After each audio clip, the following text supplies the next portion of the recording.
Hello and welcome to the Sons of Thule. Today I want to do a quick little video on the Gribbles missions. I've mentioned them several times and I don't think I have an updated video on them. So what I'm going to do is I'm going to go through all three missions. I'm going to show them at level 80 on a Shadow Knight, Shaman, and a Bard. I'm going to show how many AAs we're going to get. I am level locked at 80. So right now, 100% of my AAs go there. So we're going to do that. I'm going to show a trick for gaining a little bit more if you're fast enough on the missions. But let's go ahead and get started. I just buffed up. So let's do this here. We just go willing. He's going to pop up a menu here in a second. Server's being a little laggy at the moment, so sometimes it takes. There we go. And we click accept for Into the Hills. That's the first one. Everybody else has gotten the mission. Let's get them in position. So they need to target him. Takes a little while to get the instance spend up, right? So each of these missions takes place in a almost like a separate instance virtual machine kind of thing, if you think of it like that. So it takes a little bit for that image to spin up, and then you can zone into it. So I think that should be long enough. I think it's leave is the keyword. Nope, see, we get the strange magical presence prevents you, which means we cannot go into the zone yet. I've been doing these for a little bit for getting some AAs. They're just really easy. Don't have to think about it, right? I've been sick the last few days, and not being able to I think it's been one of the biggest issues. And these just really make it simpler. There we go. So we can finally zone in. Alrighty, everybody is zoned in. I got everybody on follow. Alright, so I usually just do it like this. So I do gotta inch up here to get the first mobs to spawn. Takes a few seconds. The server is super lagged at the moment. But grab the first one and start with it here. And I don't really have my shaman doing much. How do you say? Doesn't really do much anymore. Like I've kind of taken my shaman to backup healer plus 80 PS, and that seems to be working the best for me at this point. Soon I'm going to probably either get rid of not the shaman, but the healer merc, or kind of put the shaman back on DPS, and that's gonna probably be about 85 when I do that. I haven't really ironed that out yet, but right now that seems to be kind of the direction I'm gonna go. So I'm gonna use rest dead on that guy, and rest dead on this guy, and if I'm fast enough I will get 2 instead of the 4. Typically I don't really care. I can take all 4 of them, but sometimes people tell me, why didn't I lull them? Why don't I use the Bard? I don't use the Bard because I don't need to, quite frankly. The Bard is mostly here for 80 PS, and in fact, the melee that the Bard is doing is more than these rogue mercenaries. Between her boastful bellows and everything else, she does more damage than them on normal mobs most of the time. Sometimes that's not true, but for the most part, as you can see, I'm not really putting much effort in. She's just got auto follow. I just notice how I'm positioning these mobs in between. I really need to get the shaman to do auto attacks, but he doesn't have a proc weapon yet, so it doesn't matter too much. But it just really works the way I play. And this only works because I don't pull to the camp. If I pulled to the camp, I'd have to position a little bit better. You can see here she's out of range, but now I moved back in like an inch. She moved 2 feet, so I just need to position myself around the mob, and she'll attack. And for the most part, it does pretty well. So I'm gonna go ahead and dead mez that one. Pull that one. kind of pull back. Like so. There we go. And then it just works, right? It's a fairly easy mission. I mean, I've done it solo with a monk. I've done it solo with a necromancer. I think I've done it solo with the Shadow Knight. I don't know if I recorded that one, but it wasn't the Shadow Knight, but my other one. So it's a fairly easy mission throughout all the levels. You just need a healer merc. I might have been a heroic Shadow Knight I did that with. You have the better merc than this one. This merc, you can see here, is already like pretty low on mana. And, you know, that's kind of the unfortunateness about him. So, see there. And so he had already healed me. I gotta block more of his spells. So these are live mobs. I can't, I could split them and lull them with a bard, but literally that takes time.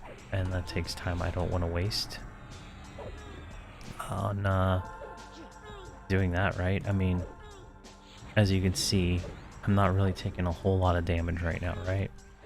I'm not using any defensives.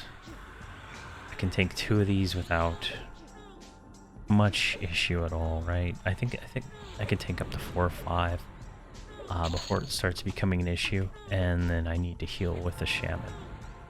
But now the cleric merc is completely out of mana, so it's going to be 100% us healing from this point on. So I have, you know, I could just pull this one right here with this. You know, I can do CC with the bard. I can do whatever I wanted, but as I like to say, I'm a lazy, so I don't do any of that. So there we go. Now I'm healing with that. I'm going to go ahead and drop Umbral Skin, which will give me a little bit more defensive. I'm going to cast the Torpor, single target on me. And I'm going to big heal with the Shaman, which kind of takes care of that. Then I'm Puma with the Shaman using my mouse to that window. And for the most part, I can self-heal through this the rest of the way once I go that. And I do have other defensive abilities I can use if I need to, but I really don't. I mean, honestly. I do have, you know, really good gear, but honestly, that doesn't really matter that much.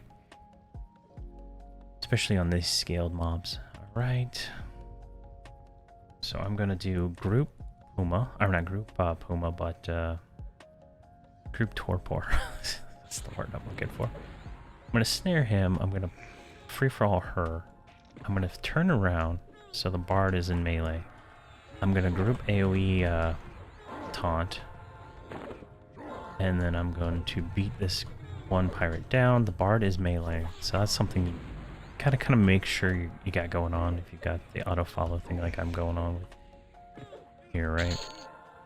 Because the bard does do significant auto attack damage, especially with the way I have her macroed. And if you want to know what her macros are and the shaman's macros, check out the build video, or the, I guess, build videos. I think I called them setup videos for each of these characters. I have a setup for level 70, and I'm going to be doing level 80 setups too. There we go. Both of them died because I guess the bard did not switch targets when I did that. There we go. Kind of go around. I'm going to do a group AoE heal. I'm not heal. There we go. Got him. And then I'm going to Puma. Puma does a significant amount of damage at this level. And it is one of the major reasons why you'd want a shaman over, let's say, a cleric. It's doing, I can't even see, stuff's scrolling so fast. It does 440 damage. And that can crit, and that can do all kinds of stuff. So you just see how fast these things melt, right? Alright, so now we're gonna wait. These are undead, I believe, and I could just lull this one, but I'm gonna wait for a little bit of mana. I have the bard playing crescendo every other loop, So it's draining her mana just a little bit every time. But it's definitely worth it. I just want this guy to path a little bit. There we go. And we'll grab this one.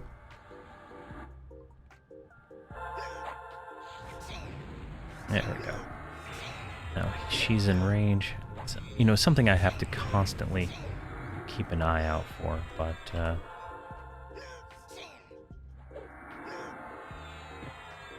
we go.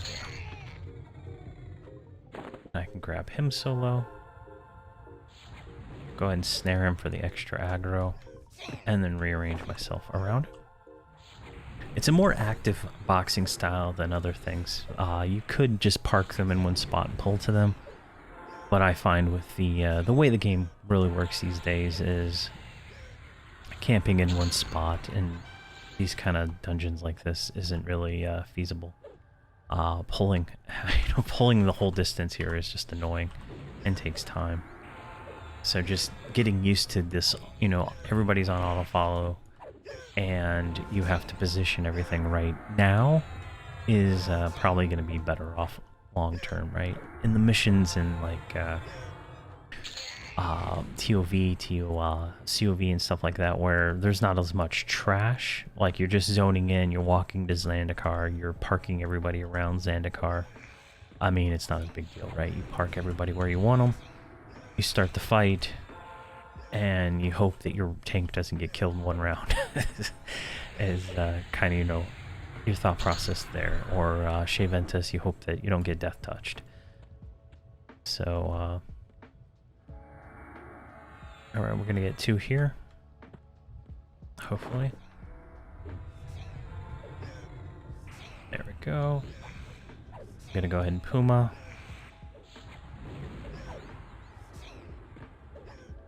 Perfect. And you can see how fast these things do die.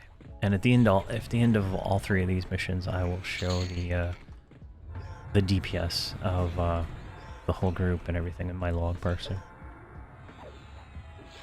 There we go.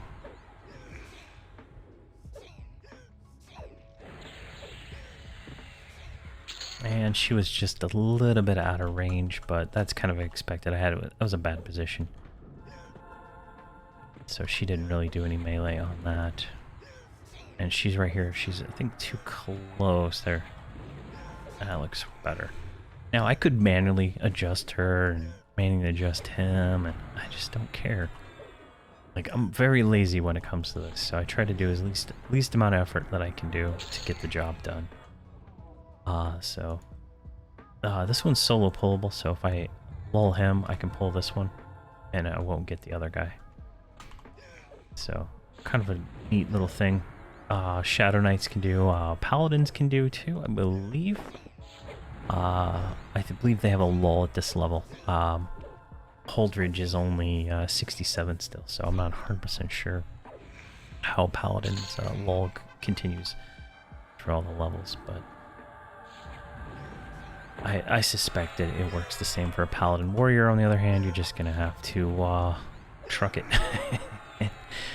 A warrior could probably tank all these without even taking any damage, honestly. So I'm going to torpor myself. And most of the reason I keep the healer merc around is because I am lazy. And I'll just like zone out sometimes and forget that I need to heal. So we're going to wait for that roamer to come down here. Just because I can fight 2 or fight 3. And I'd rather fight 2. There we go. And if you kind of look at like my life taps, right? I have my spam buttons pretty much are life tap, life tap. I have this life tap over time I kick on every once in a while. But they pretty much heal me up pretty good. Especially if I get a critical. I don't have all the AAs yet, right? So it gets better.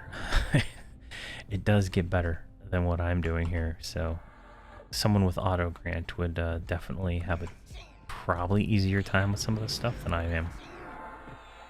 So that's something to consider. Because I am missing probably about 3,000 AAs at the moment, maybe slightly more. I know at 89, Tawani is like 7,000 or so, so she has quite a bit more than I do, so it is what it is. I did not see if we got the named. Does not look like it, so that's unfortunate.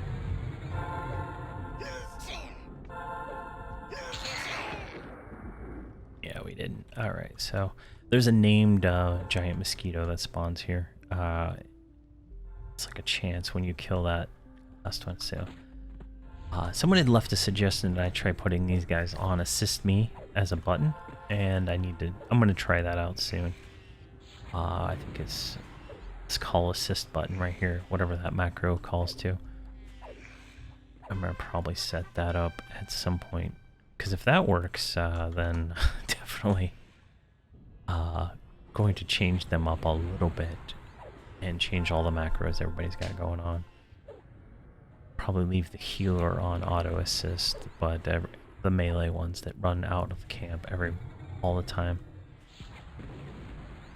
Gotta go ahead and try to pull this guy here in before he runs back. There we go. This is a roamer. Usually you can pull those all the rest of these solo with this guy gone. Just depends.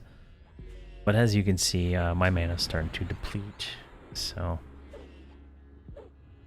I'm probably overcasting for this, but at the same time, if I just do this and I mount up while I fight, just hold aggro but cast a little less, kind of put the burden of everything else onto everybody, then it's a little bit better.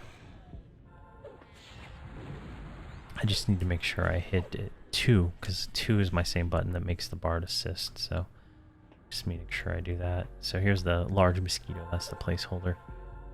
But I need to reposition, so go around. And I only slow the names at this point. I found slowing everything else just was a waste of time, especially when I have Langor. Right here, this is a shaman buff that procs slow onto the target. So at that point, I mean, that's good enough slow. Most of these things are partial slows anyway. So it's like, why bother for something that doesn't live long enough to even get the cast off sometimes. If it's the cast slow, maybe. But for the most part, the mobs aren't living long enough, right? Go. And I am gonna go use my Beast Lord potion. So here, let's see which one's closest. That doesn't work. Let's just grab him, see what happens. Yeah, we got him solo. So I'm gonna hit 2 just once, and then let that'll initiate the BRD, and then just watch this thing. It chunks down like 20% every tick, right? So it's just getting annihilated by all the damage that's going out here.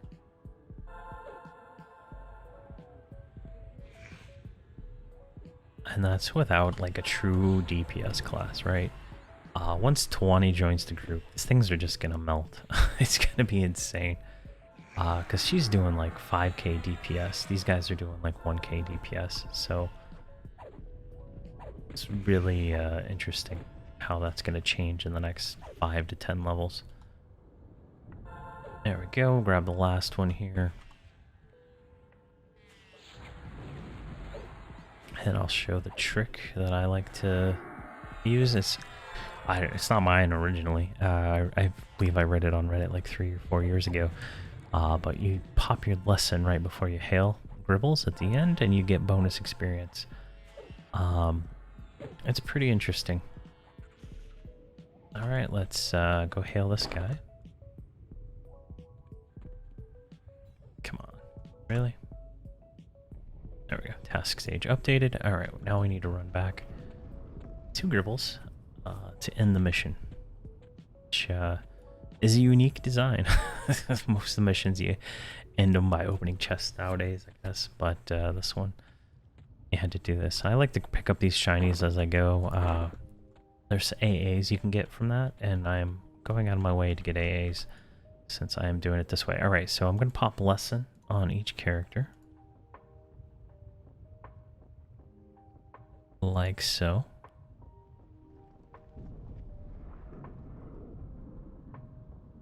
There we go.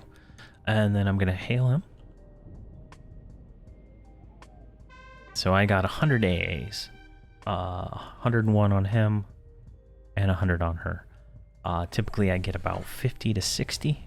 So that extra percentage, right, is pretty nice just for doing that. A little extra right there. And that's 100 AAs just for this one mission, right? So let's go ahead and leave and do the next one. Alright, we're back into the next mission, scouting ahead. And while we're running through this, I am going to be trying to spend AA points because we cannot have more than, I think, 100 and something at the moment at our current level. So I'll need to spend all those before the end. So, but we have 30 minutes, or 27 minutes at the moment, to finish this mission to get the extra bonus experience that we would get from a lesson. So I'm just going to be going through and kind of just buying everything I can as quick as I can. Most of these, they come solo, they come group. It just depends on which one I'm pulling. That one should be enough for him. But it really doesn't matter at this point what AAs I spend. I've already got all my defensive ones for level 80. And now I'm getting all the offensive ones. I just bought Burst of Power 21, which I think that was quite a few levels getting there, but you can see how much increases our triple attack cap, increases our double attack chance. It's pretty crazy, and it gets even better for two-handed. So it is definitely a skill worth getting. I think originally when I first looked at it a long time ago on another character, I was like, that sounds like a lame skill.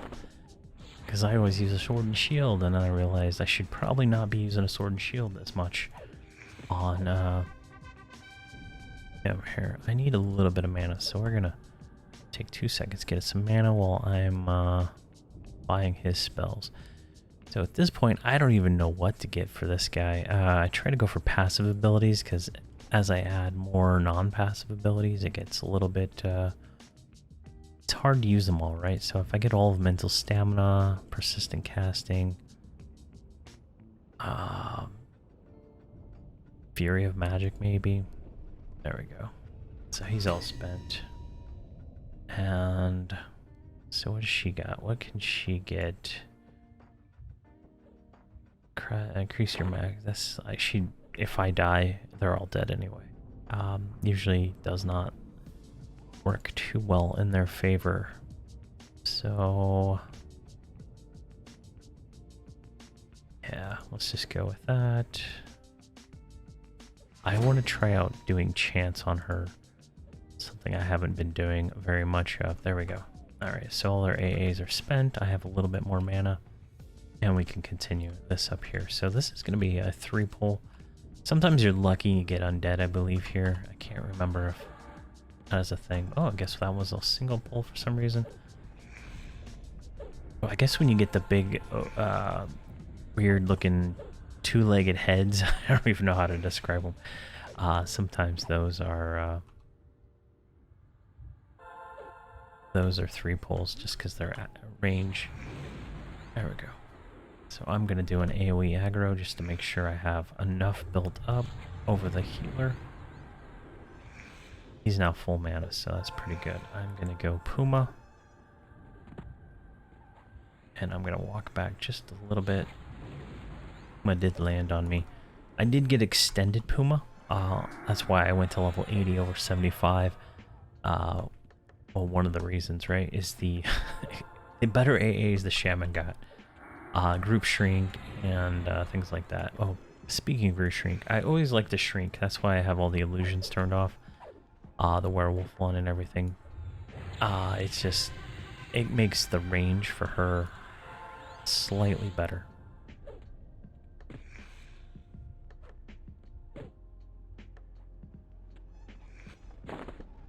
weird. I could not move. There we go.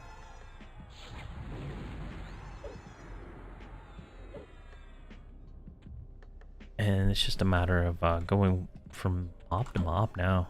These are pretty easy. This is, I feel like this one's easier than the last one. It's fairly short, right? We just got to go down here. We don't even have to go over there. So it's really quick. I think the longest part is if you get a bad roll on the drop for the final item. That's the only thing I think that takes a while to get. And we all got our hunter achievement, or I guess, what is this? What are they actually called? It's a Bane Strike, whatever, for mosquitoes and bugs, which is kind of cool. I don't remember getting that on any of my other characters, so it's nice to actually see it this time. And Bane Strike will just give us an extra, see if we can get one proc. It's a few thousand damage later on. I don't know how much it is at this level, but it is definitely something nice. So I'm going to do a group torpor if I can get that off. I don't know if I cast something else first.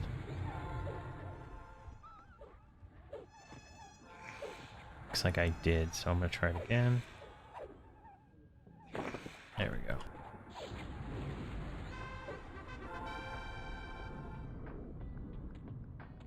And that was a roamer one. There's one or two roamers that go up and down this little pathway here, but it's not too bad. And sometimes you're really lucky. She'll attack from behind you and hit the mob. Depends on the mob's hitbox. Some mobs are better than others. The Dragon Liches and Western Wastes 2.0, they have extremely large hitboxes, so it can be tricky to get them in the right position with auto-follow. And that is the Observation 2.0 expansion.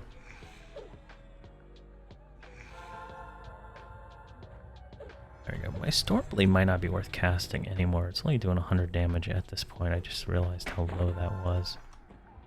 Interesting. I'm not seeing any Bane Strikes. I'll have to look later on.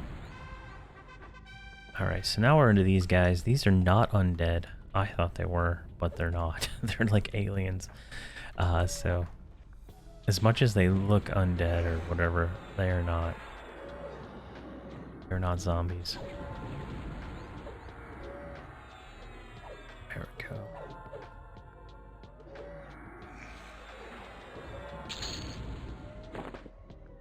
So this is a 2. Nope, got 1. Now, I try to go for solo pulls as much as possible, right? The cleric is already stressed for mana, and I'm lazy, so as I've said many times, and so I need to start blocking the cleric's heal over time, promised heal, and all that stuff, because it's just really a waste overall. It doesn't really work as well. We noticed in the Tawani playthrough that if he casts Promised Heal on you, he will not do anything else until that Promised Heal triggers, and you could be dead in that time. Why? I don't know, but that's how the AI is written. So it's like best to block everything except for the light line of spells.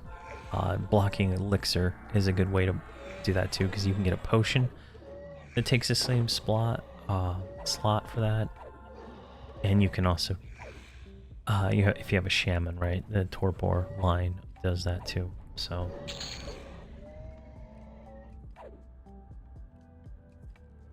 all right, let's mount up for this one. Guess I can't see him from here.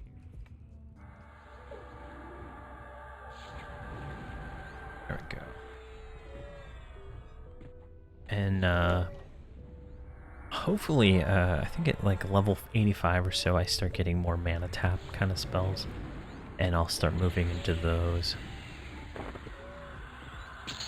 The only one I have now is I think Blackwater Bite, but it doesn't do anything. It's worth writing home about at the rate I'm using mana, right? So, and I think I get some new skins. These all the different proc buffs that Shadow Knights get. I believe it's around 85, so I'll probably transition a lot of my stuff into that and do it that way, just so I can go longer without having to have any downtime.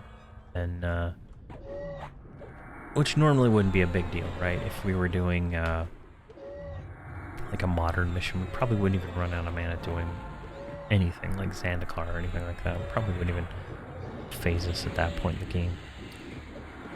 But on these lower ones, you know, the bards actually starting to lose mana from casting crescendo and all that stuff constantly for that extra mana that I'm trying to get out of her. And you know, it is what it is. You know, so this is going to be a little bit longer of a video, but I'm going to try to go for a little bit longer videos for these in-between stream videos that I do. And, you know, I've gotten a lot of requests for these missions, and I thought I'd do, like, you know, a walkthrough on kind of like these characters that I like to play. And they're, you know, a good example of a trio using mercenaries. I think they're really... a really well oiled machine at this point. I have everything kind of set, and I've spent a lot of time. I did a lot of AFK time, but I mean, let's see, it doesn't say how long at this level, does it? It does not. 8 days, jeez. 4 hours, wow. So, you know, it's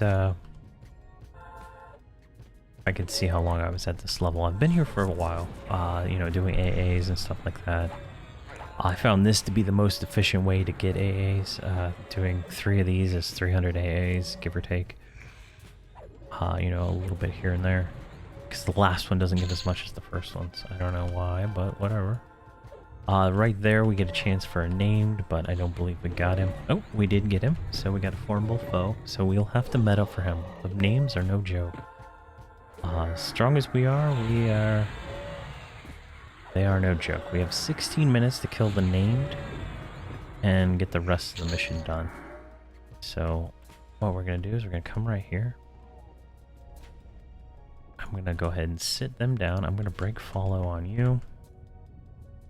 Put you on your mount. Stand you right there. I don't know why. It's not.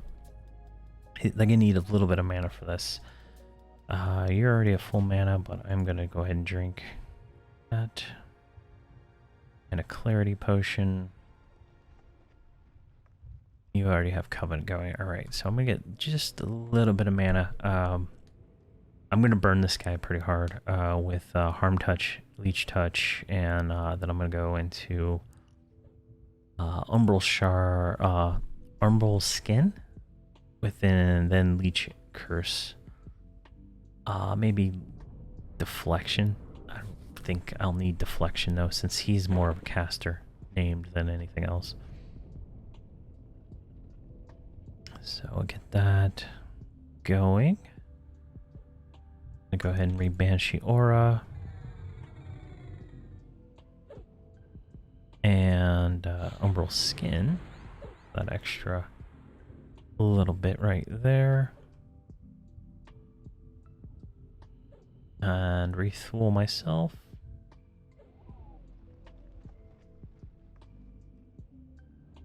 Oh, really? I can't cast it yet. Okay. Alright, and I guess we got some more AAs.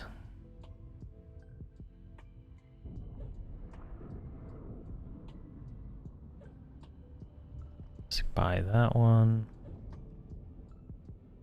We want more crits. We want all the crits we possibly can, because I think the crits help with our everything else. So, all right, 50%, almost there.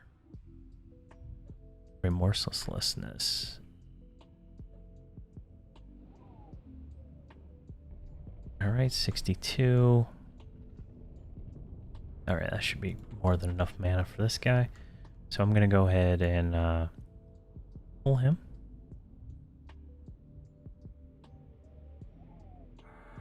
There we go, he's coming in. So first thing I'm doing with the shaman is I'm casting slow. I'm going to do a group, or AE heal. Umbral. I'm going to harm touch him, which puts harm touch recourse on him.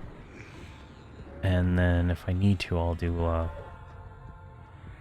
yeah, he's slowed by the shaman. So that's good. I'm going to start chain healing with the shaman because he's going to need it. And we should be good here. There we go. And the names are just no joke. I mean, there's no way around it. They are not as easy as you'd want to think they are. So let's do a light burn, full burn. That'll make her do more damage.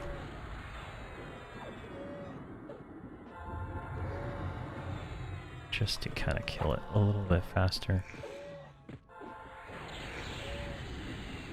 So we do have 12 minutes to finish the mission. There we go.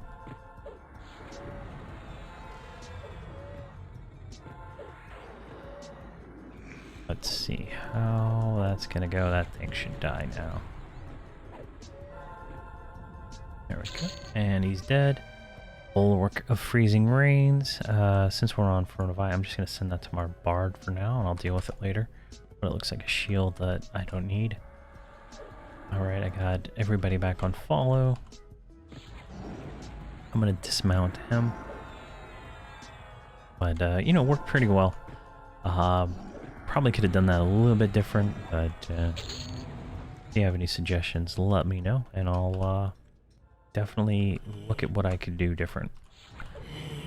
Some people make suggestions, and they're not always the right suggestions, even though they think they are, so I'm open to constructive criticism, but keep in mind that not all criticism is equal. Alright. And luckily we got zombies. Typically I get caster ones here, and they're just horrendously painful to fight and deal with. And I got this in a bad angle. Let's see if I can pull him back. There we go. There we go, we got the dynamite, so we're gonna send that to me. We're gonna click the dynamite, and we're going to run like the wind. So that gives us 10 minutes left on the mission, or on the lesson anyway. We don't have to kill the other mobs to complete the mission, because what we want is the completion experience, not the that. So we hail that, and we got 91 AA for that one. A little bit less than the first one, but it's a little bit shorter of a mission, so I'm going to go ahead and get these guys out of here and get them into the next one. I'll be right back. Alright, we're in the last mission here. This is into the stopping the ritual, I believe, or disrupting the ritual. Alright, so we got everybody on follow. I already spent all the AA points just to get this a little bit quicker. This mission's a little bit, this one here, we got a weird instance here. So what we have to do is walk over these graves here and spawn stuff. So what I'm gonna do is actually disengage follow. Or maybe click them, there we go. Gotta click them. And then re-engage follow. There we go, perfect. And let's go ahead and get shrunk. And I think, oh, we need to grab that guy. Why is he not cooperating with my plan to take over the world? There we go. So yeah, this one is a little bit more of one of the annoying ones, I guess. It's either, like the first one's always annoying. There's 3 steps to this mission. It's either loot, you know, some stuff, or it is do this, or it is click on campfires and stuff like that. So there's a different options clearly in the randomization, but the first step is always fairly annoying. There might even be one that's kill X number of ghouls or something like that. I think I had got that one on stream, but it is what it is. Gonna go ahead and Puma. I tried to get a little mana in between, since I wasn't concerned about the lesson at that point. I'd already gotten everything kind of taken care of. I don't really need. I can't beat this one in less than 10 minutes. I think at 120, if I was carrying a group through here, I could definitely I could complete the mission in less than 30 minutes for all three of them, for sure. But at this level, no. But if you're doing that, and there's better places to get experience than this place, for sure. Especially at 120 power level. All right. So, is there any more graves over here? Because I always forget about this place. Looks good.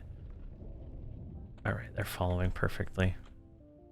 So there's more graves up here. See, these are the ritualist guys that I usually get in that last mission. They cast. They're really annoying. And then these guys start attacking them and make them summon. And it's just, or you can't get them out of the little ruins here, and it's a real nuisance. All right, that's a bunch. So I can go like that.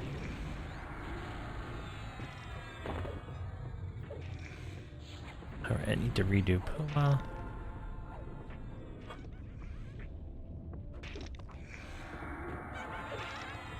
So let's redo Puma real quick.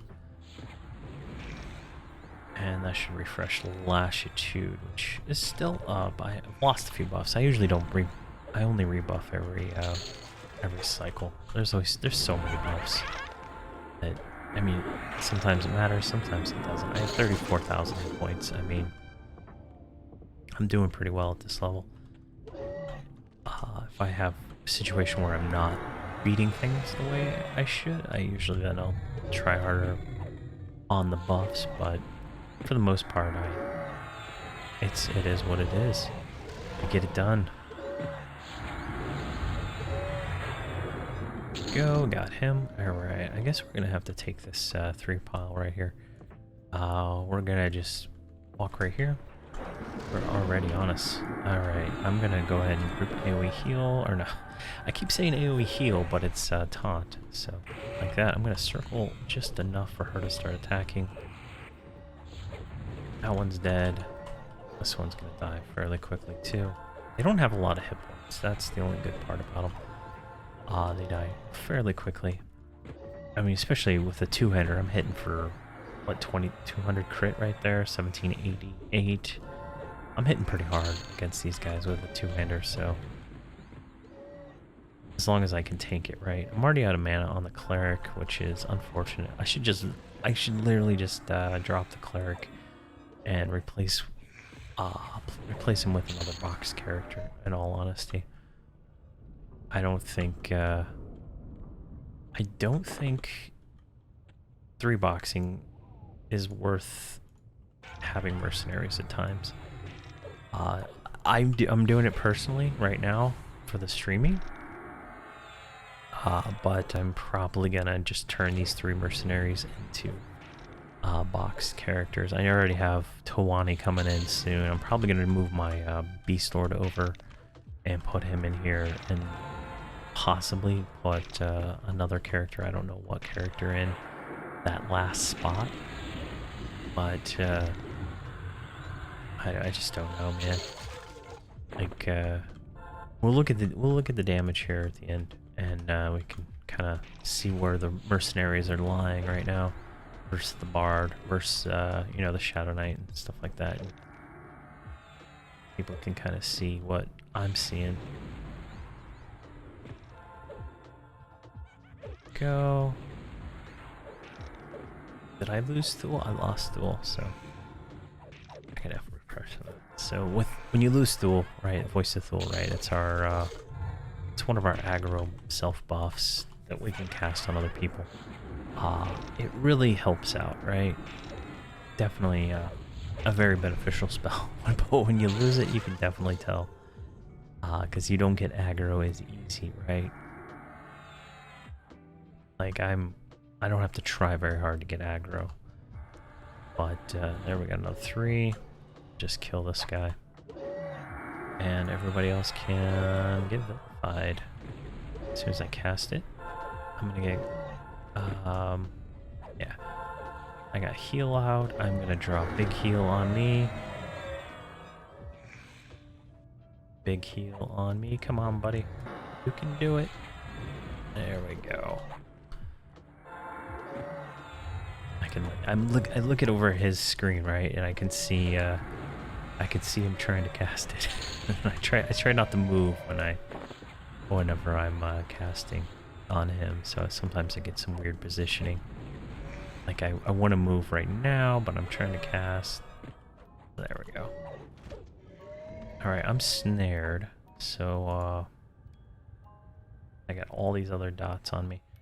Let's do this. Over here, I don't have this one macroed yet. Where is it? Improve Pure Spirit. Yeah, let's do Radiant Cure. I should cure all that crap. I did cure all that. It didn't cure it all. That's unfortunate, but it cured some of it, so that's good.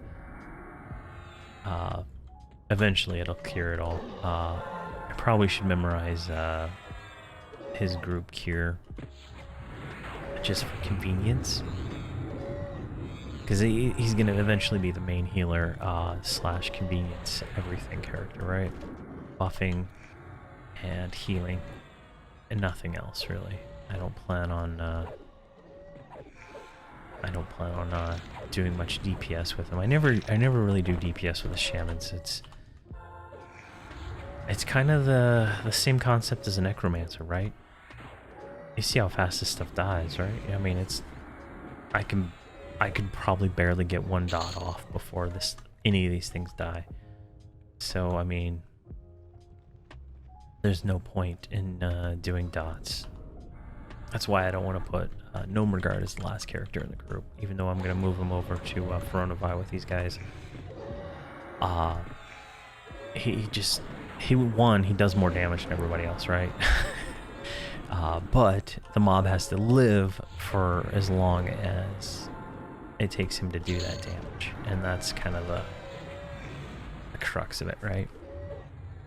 And if the mobs aren't living longer than 30 seconds, there's like, what's the point of even using a necromancer? Then it kind of extends into the shaman dots, right? Shamans get some instant nukes and stuff. I throw those into his rotation every once in a while on like trivial stuff, but for the most part, all right, we're done with that. For the most part, it's not even worth worth casting dots. It's a full-time, like, playing a full-time like necromancer is a lot of work.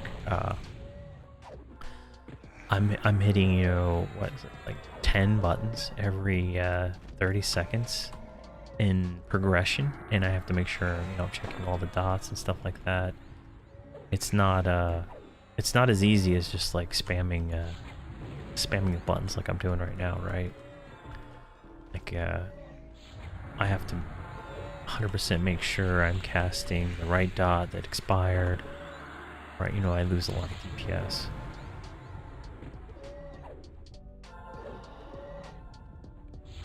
There we go.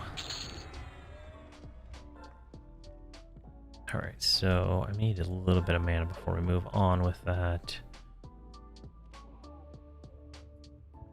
And you're just sitting at full mana. So I should be probably nuking with this guy right now, but until the healer gets till this mercenary, right? Until he gets to 85, when I can get the Journeyman 5. he's just absolutely worthless for the next 5 levels. It's pretty much where he kind of lays in this whole layout of mercenaries. And it's kind of unfortunate, right?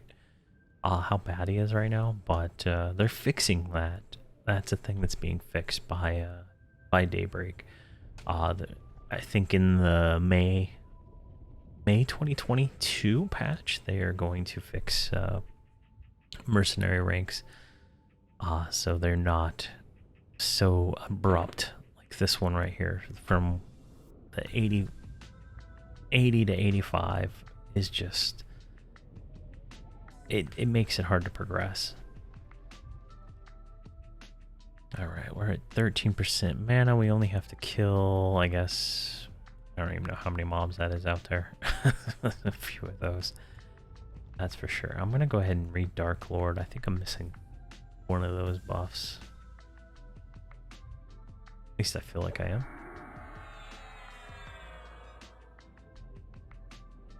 And all the negatives are gone, so we can go ahead and see what we get from this.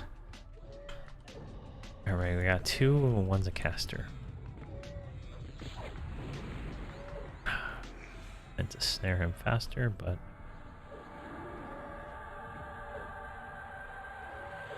really?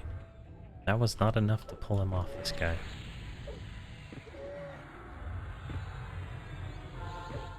Alright. Got that.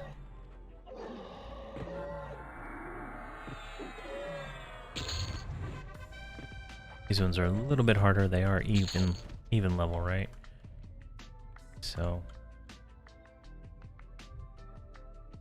draw for power, flip around, snare. This should free this one gnome right here. And we I guess it's like maybe 12 mobs we have to kill total. So should be like 9 more maybe after this, give or take. Shield of Fate, which is a caster spell, which I didn't do any casters this time. Alright, we're gonna grab that guy, which is another 2.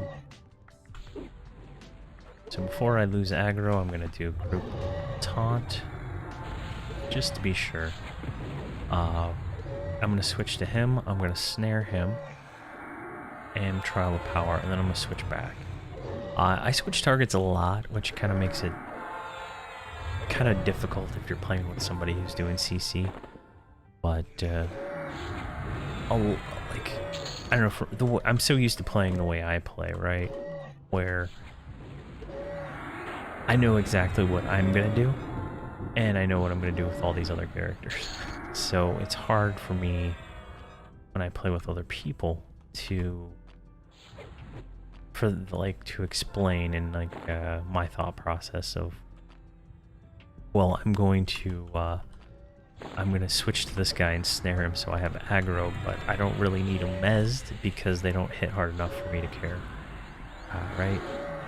Like, you know, efficiency wise, it's, you know, it'd be better if I mezzed, right? And when she gets my bard gets the AoE mez, I'm probably gonna mez a little bit more and take her off melee. Because it's hard for me to have melee in her macros plus all her damage at the same time. So it gets kind of tricky because I have to switch her hotwires out and stuff like that. So for me, it's just easier just to do it the way I'm doing it and just bull in a china shop, kill everything. And if I really need to like CC something, I can just get on the bard and do it, or I'll pre-pull it that way. And when I add the monk, I'll probably pull with the monk. I'll probably do the, you know, echo and lulls and stuff like that, and pull with the monk instead of pulling with a Shadow Knight. I think I'll probably do it that way. So like this guy is over there, I'm gonna just pull him. I'm gonna switch to him. All the mercenaries switch to whatever I'm fighting anyway, since I'm marked as assist and tank. So they're gonna do that. My Bard's 2 macro is assist main and do that. I have no idea what the breath thing is though. I don't think I've ever noticed that spell effect though. It's kind of cool. There we go. And you can see this place is great for diamonds and blue diamonds and stuff like that. I'm keeping them for now. I don't know if I'm going to level up trade skills or anything on these characters, so... Oh my god, I'm snared. God, that's annoying. Oh, what is that? Alright, he's a risen construct. He is not a named. But the war priest is up there, so the war priest is going to actually require us to med. So we'll do that here in a second. That is just a common mob. Won't be too big of a deal. Alright, so I'm gonna med up real quick. So yeah. But the way I play is probably different than the way that most people play, I guess. Because I'm so used to playing by myself for so long. And when I play with other people, it gets a little complicated, you know. There we go. So he is good. Did he lose his, this thing? Yeah, he did. Alright. And that is a potion you can buy in POK for, the Beast Lord mana regen, which is, pretty nice. That's probably why I'm considering adding my Beast Lord to consolidate my series down to this group and just have everybody. I'll probably race change him to an Iksar, so he's instead of an ogre, so he kind of fits in, right? Everybody else is an Iksar. I got an Iksar Bard, Iksar Shaman, Shadow Knight, our Froglock slaves, are spreading the word of Thule. So probably swap him over to that, and I'm not gonna swap Tawani over to Iksar, but I'm gonna leave her as a human. I think it's just funnier that way, and I can still split her out to do her own thing if I want later on. But I'm kind of overlapping a lot of series and stuff like that, so I'm still trying to figure it all out. Lots of things to do. All right, we're at 40%. She every time she crescendos, right, she loses how much mana? 500 mana. And she has 21,000 pool. So eventually, after 3 missions, she's gonna need a break, and then that's when I usually go do other things. Like I'll just go farm something, and I could take that spell out. It's just a big burst of mana and healing every so often in that cycle while I do all the other mana regen song and stuff. Alright, so let's get this guard here first. I think we're gonna get this solo.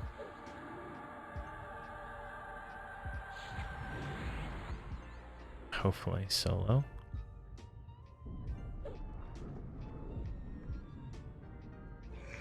There we go. We're gonna kill the name before we kill the final guy. I've had the name despawn sometimes. It's weird. I've also had the placeholder up here despawn when I kill that guy. So who knows what that whole thing's about. All right, so the War Priest, he's a red one. He's 84.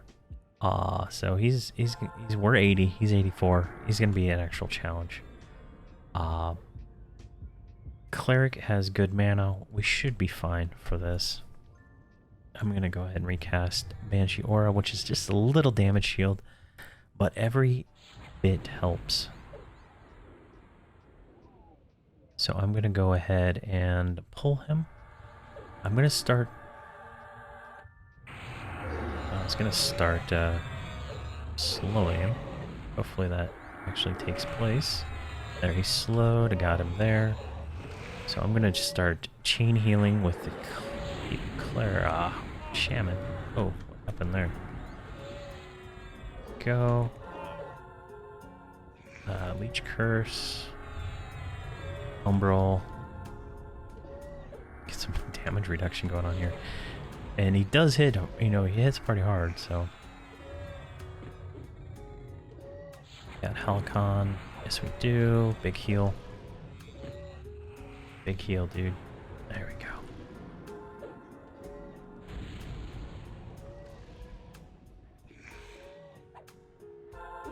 Not sure why he's not attacking, but big heal.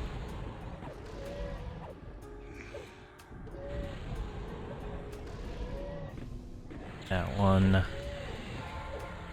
There we go.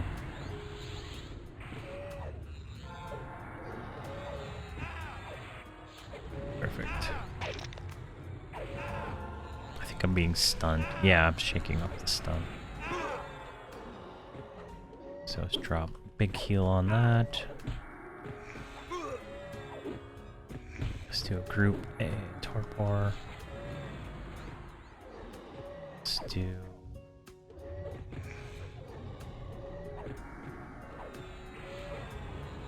oh, he's getting interrupted. I think that's what's going on.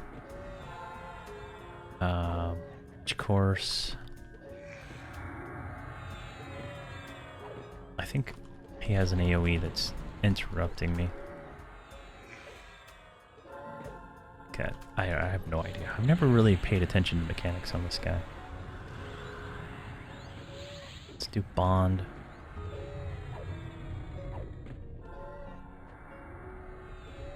Come on.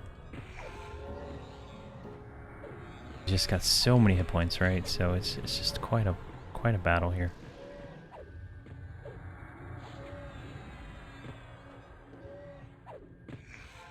There we go.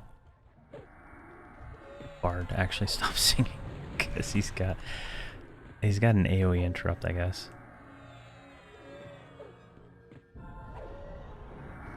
Here, let's do this.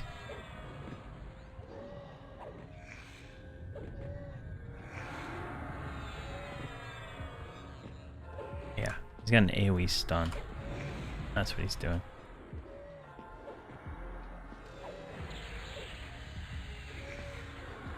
I think he's far enough away over there. There we go.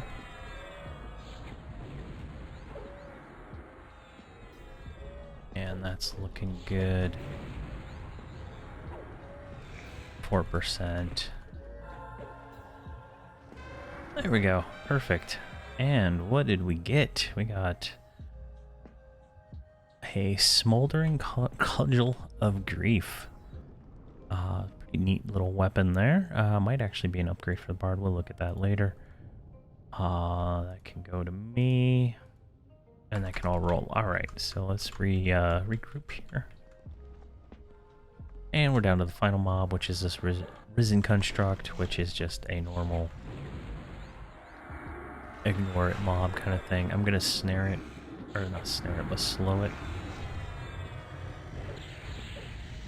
And get it debuffed a little bit. There we go. He is slowed, and my slow macro is AoE slow, and then single target slow. So the way the thought process on that is it will AoE target anything that's around, and then it will slow whatever I wanted it to slow. So it might take a little longer for it to slow some things sometimes. But if there's multiple mobs here and I want them all slowed, it'll take care of that case too. Which is, you know, it is what it is. I'm lazy and I don't want to have 2 macros for slowing. Since I do cast Mallow first, you know, let's just get it done. And there we go. So we can return back to Gribbles. Make sure everybody's following. Turn on Bard Speed and go. And I have Bard Speed macro to number 1. So every time I pull, he goes and gets cast that. So I'm always running fast. All right, let's go and hail him. There we go. We got 58 AA for this one, since we did not have the lesson bonus. So, you know, not too shabby. Not too shabby at all. But that is 58 AA. So definitely, yeah. Let's talk about this here. Right here. So let me bring in. Come on. There we go. So here is the logs from this entire fight. We killed 127 plus some inactivity. So we killed less than 127 mobs. We bring all that together, right? We can kind of see the overall damage here, right? Zerd, the Shadow Knight, overall did, what is that, 1.9k DPS. The Bard did 1.4k DPS, and that's not with her 100% doing everything, right? You know, she's like, sometimes she's attacking, sometimes she's not. You know, that's not 100%, but she's still out damaging these two rogue mercenaries. She did more overall damage than both of them, so, and that's not counting the amount of ADPS she's adding to everybody else. So that is something to actually consider. I've had a lot of people tell me the Bard melee DPS is absolute trash and to not even consider it, but I don't know, I'm seeing something different here. Now if I went and say replace these two rogues with a, you know, my monk and a brand new berserker or something like that, we could have a different conversation that, you know, where their, you know, the placement's going to be. But right where I'm looking at here, rogue mercenary at level 80 is just not worth it. Probably I could probably make a free to play player that's character that's better than that. And then these are just other pets and stuff. And then you can see down there at the 8th place is the shaman, who is barely doing anything. Somehow the cleric mercenary did more damage than the shaman, and I think that's from posts that the cleric mercenary does for some reason. But it's pretty interesting. You can kind of see here the breakdown here. The pet, I wasn't using it as much. I think it died fairly early on for me, and so it's like that. I don't think her pets did much damage either. Yeah, I think I summoned them once, and that was, I have a button that summons the swarm pets and stuff like that. I think I did that once. So you can kind of see right here, you know, here's the ups and downs of this whole thing. Here, let's bring that back to like that. You can kind of see the Shadow Knight clearly does the majority of the damage, followed by the Bard. It's fairly straightforward, and her damage is directly related to the way I place them. So I could probably get better damage out of that. She has a higher crit rate because she's dual wielding, I think. Not 100% sure the math behind all that, but you know, fairly interesting overall, I would say. I don't know why these guys are such slackers here. You know, they're fairly consistent. They attack whenever they want. I didn't change them yet to attack on command, which would probably lower their DPS, honestly, because they'd be waiting for me to tell them when to attack and stuff like that. Yeah, I don't even know what those are. And then he attacked, I guess, once or twice. Ideally, I'm going to get the shaman into the melee fray at some point when he has a proc weapon to kind of do that. And it'll kind of line up, everybody be on auto-follow anyway, so it should be interesting. But if we go like to that last fight, right? In this fight, they were, you know, the Bard didn't do as much because she was being stunned the whole time. Whereas the mercenaries did more, so it varies, obviously. It's not 100%, but overall you saw that the Bard did do more damage. So yeah, that is the Gribbles, the 3 missions, into the hills, scouting ahead, and disrupting the ritual. They're fairly simple. This was a trio plus 3 mercenaries. Worked out fairly well. I mean, obviously we were blessed by Thule, so, you know, worked very well for us. But if you have any questions, let me know. And thank you for watching, and have a fantastic day.